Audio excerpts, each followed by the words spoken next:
So let's see what's in the boxes. What's in the box? What's in the fucking box? So the first thing we got, which this thing right here is pretty cool. So when you're doing a water relocation, you need a manifold. So you need, here it is. So this right here, which I might have explained this in another video.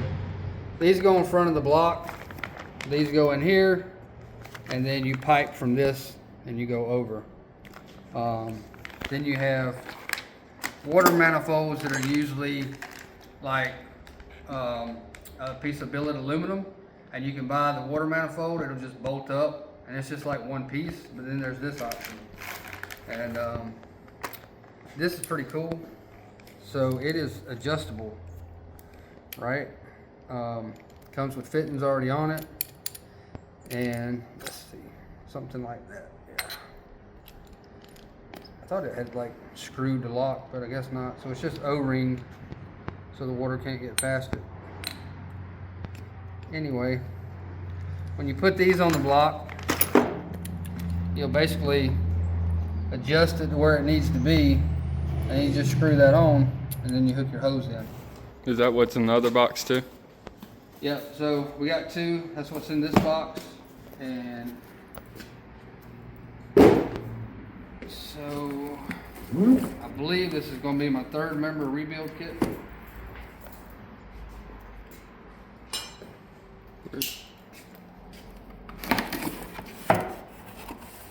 So that's the third member rebuild kit for the 9-inch. I believe that's everything in there.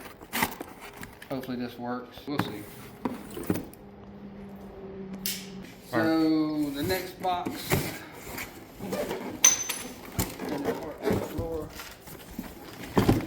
So the next box is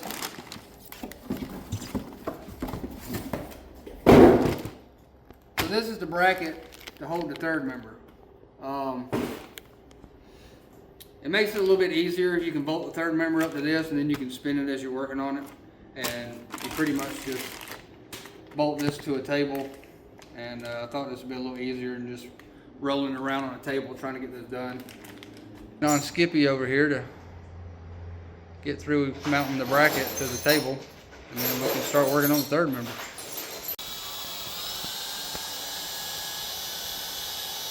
Well, we got the piece on the table.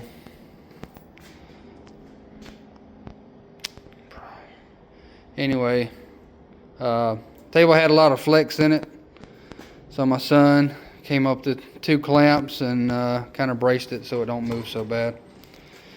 Now we're just gonna get this stuff off and start trying to get everything in there. Yep. So I thought I would show an issue that I thought I had created. So anybody that's ever worked on one of these knows when you take these caps off, generally before you take them off, you punch mark them. Put a dot on one, put a dot right here, and you know this one comes back with this.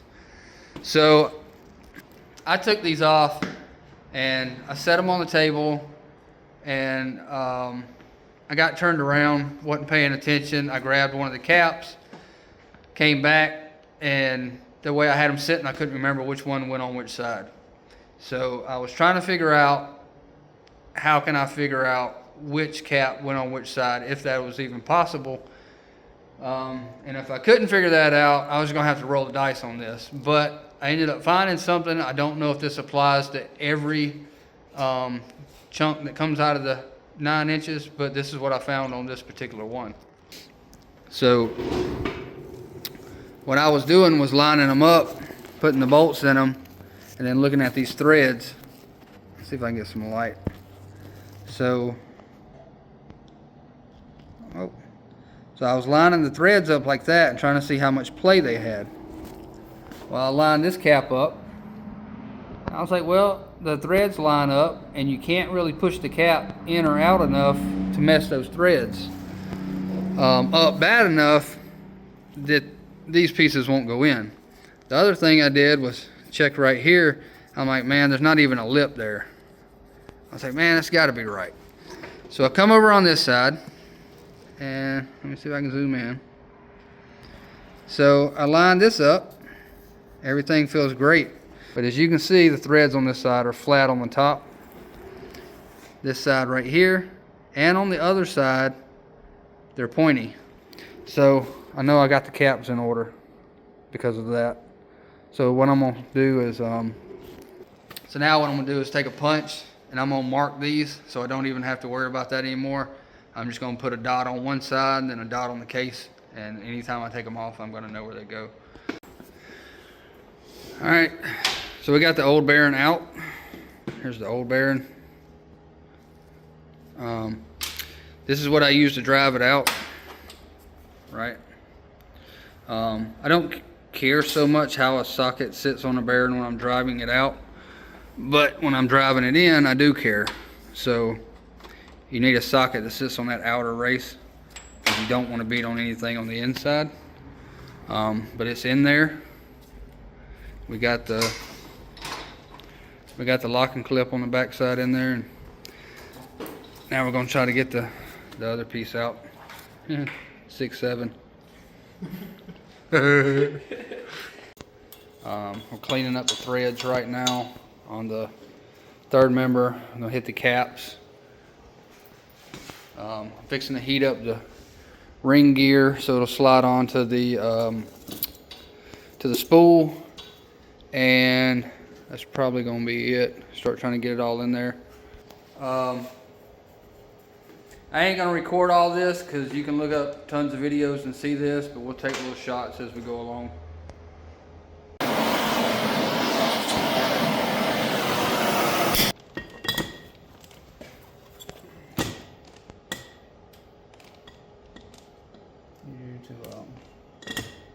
Grab them bolts. We heated up the ring gear, dropped the ring gear on the spool over here. The other thing, you know, we got the bearing on the pinion.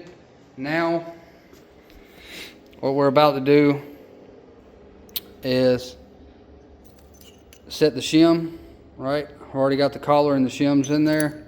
So I've already did this a couple of times, and I've just been kind of doing it by feel. So this is the last shim that I'm putting on here, and I think I got it right. So on these 9 inches, just take these, drop it down on there. It drops down in there. So on the strange yoke that I'm using, which is in this vise, which is, well, you can't see the number. Let me see. So on this particular yoke, U1603, says it requires a spacer or a ring that goes down in there. Reason being, if you drop this yoke on there, the spline pops out the yoke about right here. So you take one of these rings, you drop that ring down in there, then it takes that yoke and raises it up so that when you tighten it down, it'll apply the pressure. So let's throw this on, check these shims, and see what we got. Spiral deeper, spiral lower, by my hands unmask the hour. Light of the black veil falls again.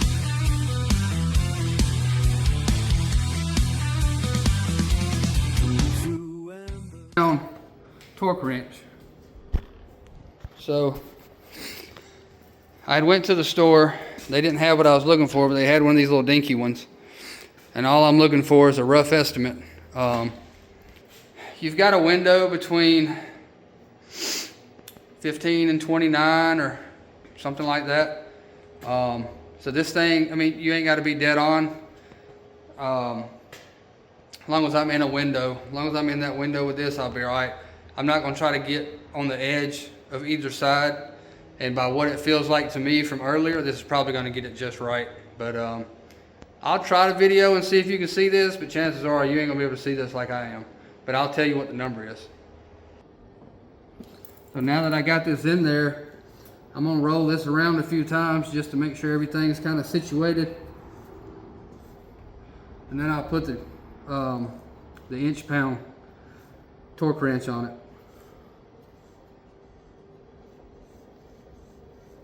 I mean, it feels good to me.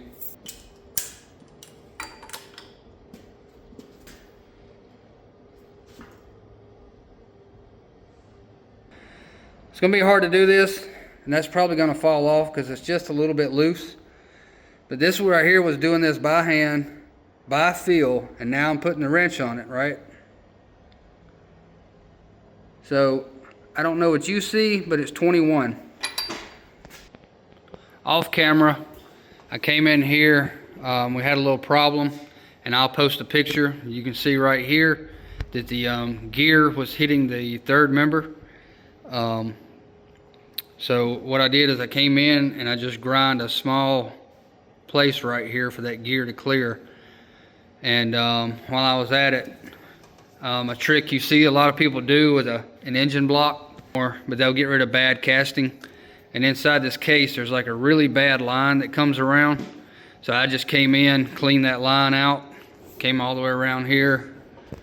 And there was some like really sharp edges. So I got rid of the sharp edges around here. There's some bad edges around this, got rid of that. There was, man, it looked like popcorn inside of here, so I cleaned all that out, rolled these edges right here, tried to, hopefully it'll strengthen that bearing a little bit, and it'll strengthen up the case just a hair.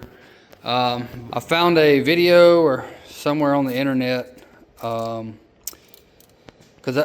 I don't know, I don't have the tool that measures this pinion where it sticks out right here. There's a way to put a dial gauge across here and it sticks on the pinion, and it gives you a pretty close estimate to where the pinion depth needs to be. I ain't got the tool, I ain't fixing to go buy it, so I found that a guy said start at 15 thou. So I got a 15 thou shim on there, and I'm just gonna have to find the depth from there. Also, another suggestion is while you're doing your pinion, leave that O-ring out. That way, if you're coming out and in with it, that baby will drop right on in there. Let's see if I can get you so you can see.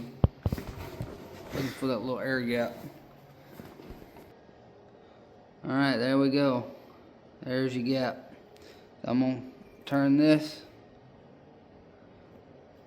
I have to rotate. So now you can see that top tooth clears, the bottom tooth clears. I'm gonna rotate the pinion.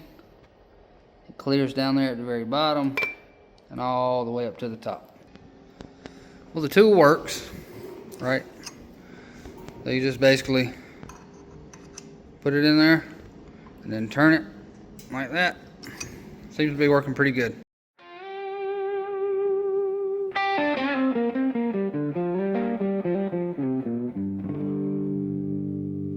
Two-lane black top, dust on the dash, paycheck folded, in my back pocket stash, grease on my hand. This gauge I got isn't perfect, but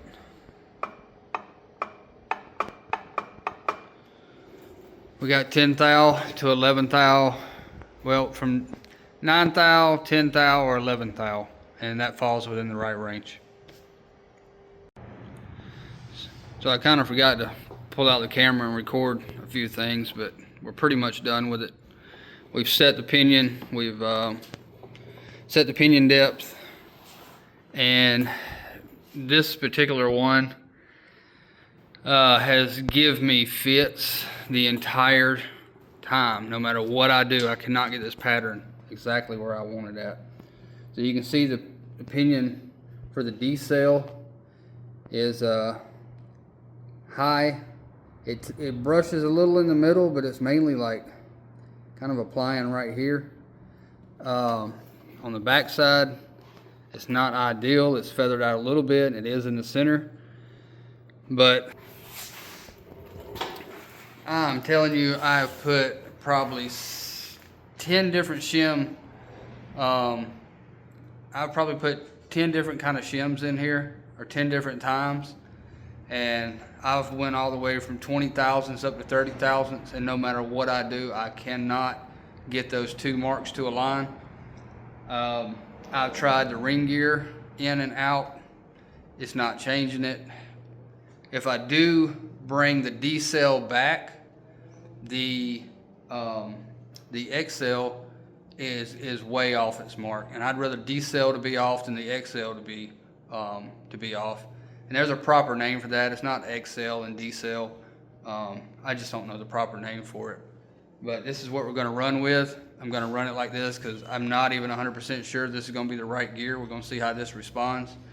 So we'll try it out and see how it works. And sometimes those patterns can move a little bit after you've ran. So I may run the truck a little bit and pull the carrier back out and see where the pattern is, and maybe it'll get a little bit better. For now, it's going to sit wrapped up in the floor. In the meantime, this is what I'm working on. We're making these little tabs right here. I don't know. The more I looked at it, the more I wanted some kind of little gusset right there for support, and I think that'll be plenty. I don't know if I'm gonna MIG weld it or TIG weld it, but so that's pretty much what we're doing right now. Just taking the plasma and cutting these pieces out. So we'll get a few more of these made and get them on. We welded these gussets on the rear end. We got 2 on this side, 2 on that side, same for over there. And I wanted to double check to make sure we didn't bend them tubes. So I borrowed the third member from somebody. I'm gonna use this third member, slap it in there, run my bar through, and we're gonna see if those tubes tweaked any. If so, we'll take the torch over here, we'll heat them up, and then get them back in place. Sunburned egg, staying out late, chasing that chick on the 2-lane blacktop, money on the line, yeah, life stretching out past the county sign, engine screaming loud, but we don't say a word, we just lean on the gas, let the tires do the work. On the 2-lane blacktop, we don't hit the brake. Fast cars, fast women. If I lose it all, I'll still raise this glass to the 2-lane blacktop and the boys who never pass.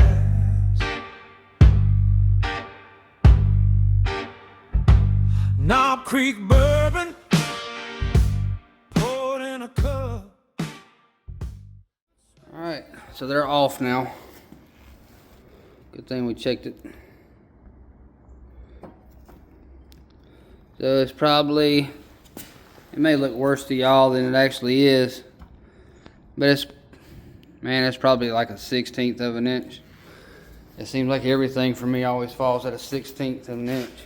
Okay, so when you got it like this, so I rotated the rear end.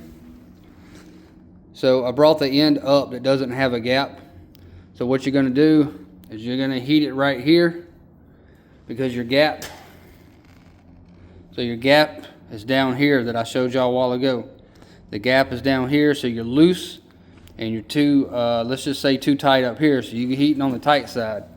If you can see, it ain't got a gap, so we need to bring some gap up here. So we're gonna heat it right here at the peak.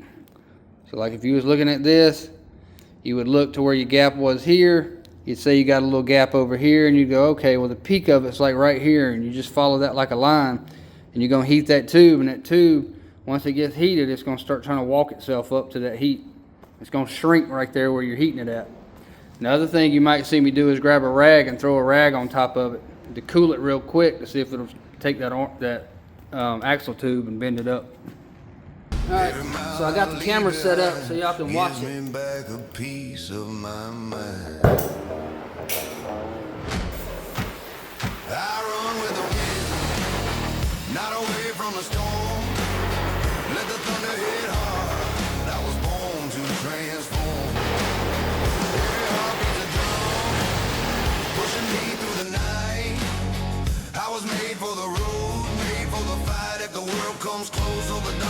pretend. I don't break, I don't bend, I just run with the wind.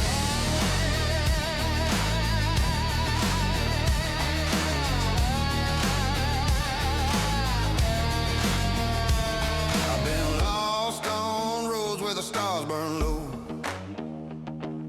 Chased my shadow through the afterglow. But every wrong turn, every broken truth built a backbone twice as strong as you. You can take my time, but not my soul. That's the only thing I fully control. All right, y'all can see how it moves and how it slid in, but I got to heat it one more time because it's still a little tight on that. I need to heat it up so that it'll slide in.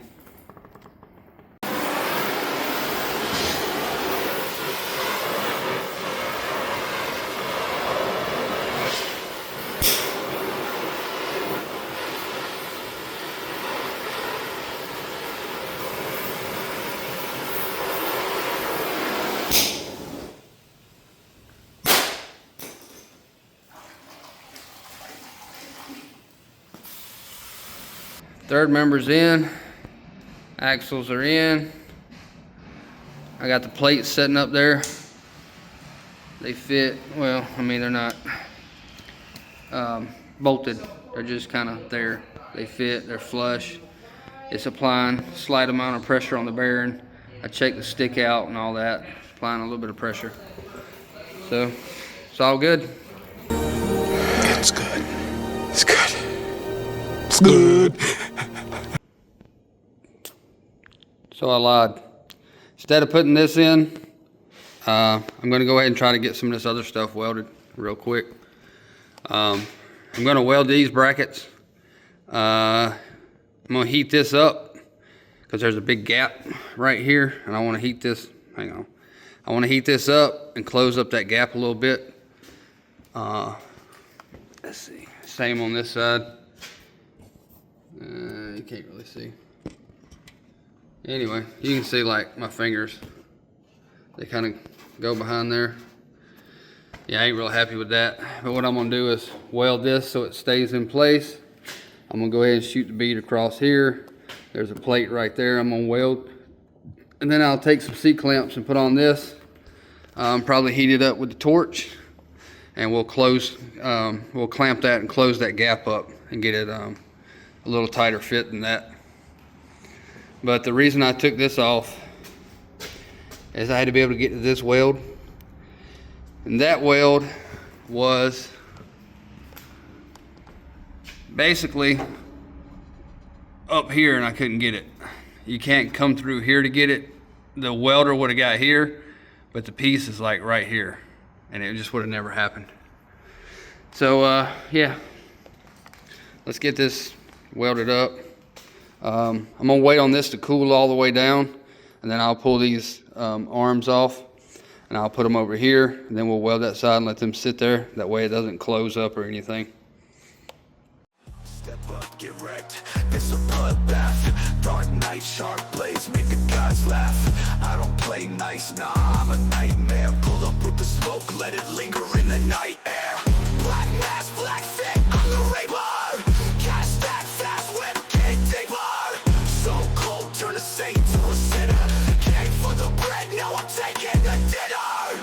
Yo, fake snake slither in the tall grass. I don't talk much, I just let the blade slash. Grimy, slimy venom in my veins. While you talking all that shit, I'm just taking names. They don't wanna see me win, wanna see me fall. But I'm built for the fire, I'm taking it all. Chains on my neck, but I feel no weight.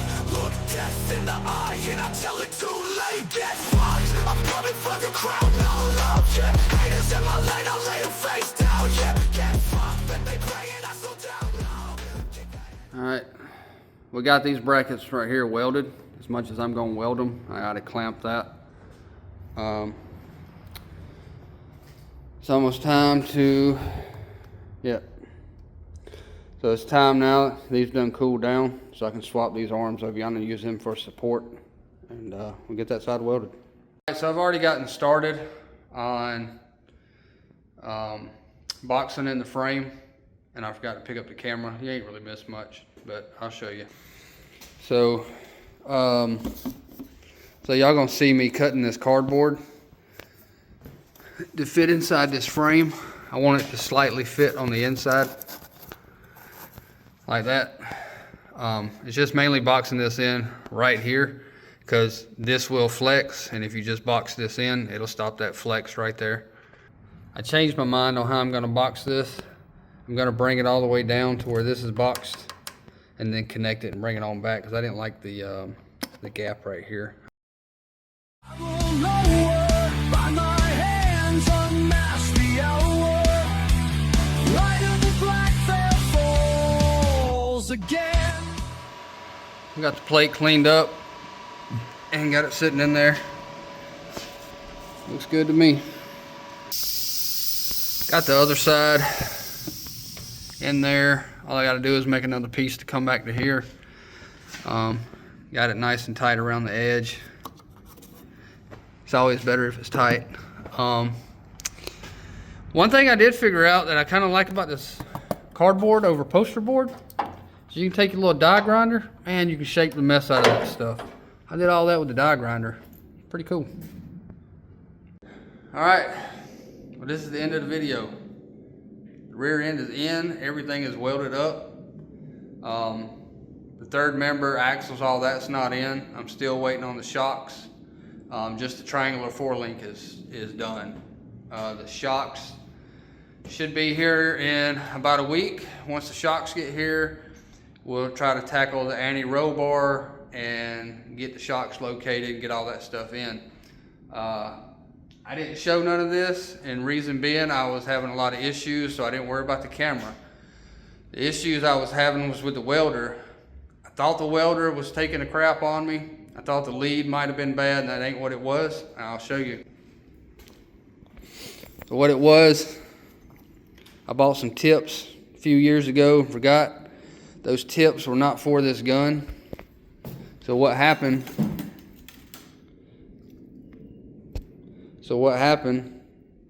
those particular tips were recessed down in here. Well, what I ended up doing was I took the cup off, which the cups probably stood up about this much taller, and I grinded all that down so I could get to the tip.